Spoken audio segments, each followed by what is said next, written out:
think by then I was anchoring for Weekend Today. You were co-hosting with David Right, Bloom. with David Bloom, but didn't happen on a weekend, so I was carrying my dry cleaning, my tailoring. I think I had to go to the tailor or something, a dry cleaner, and walking down 6th Avenue. I lived downtown when we all saw the plane hit because you could see this giant plume of smoke come out of a building. From 6th Avenue used to look straight down onto the World Trade Center. You followed it all the way down. And I just remember all of us, I mean, a bunch of people just stopped on the street.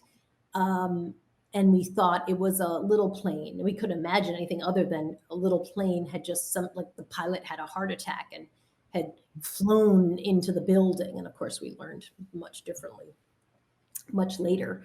So, I was off that day, but I went into work because I did the weekend shift, and I was sent to the West Side Highway where all the ambulances were lined up to start helping remove people from the really ground zero.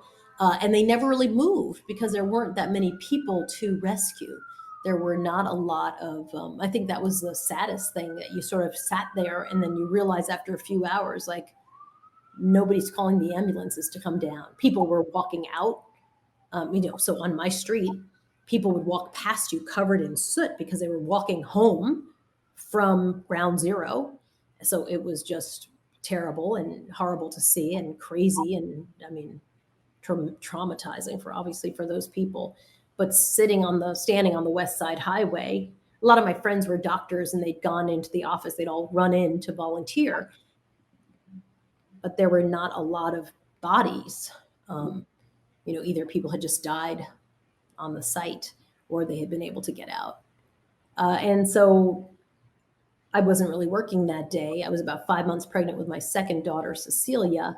And I remember calling my obstetrician and saying, is this going to be safe for me? He was for the baby. And he said, oh, it'll be fine for the baby. It's terrible for you, but it'll be fine for the baby. But yeah, it was a very chaotic and crazy story to cover, especially if you live downtown too. I was going to ask about that. I mean, we'll talk about a lot of your field work in a bit, but I mean, at this point, you had been to war zones, you'd been to Iraq, you'd covered Columbine. Was it different for you covering a story in your town? Yeah, it's always weird when it's in your own backyard. I remember, we'd all get on the subway and no one would speak. And it just felt very sad and depressing. And you knew it wasn't going to get better anytime soon.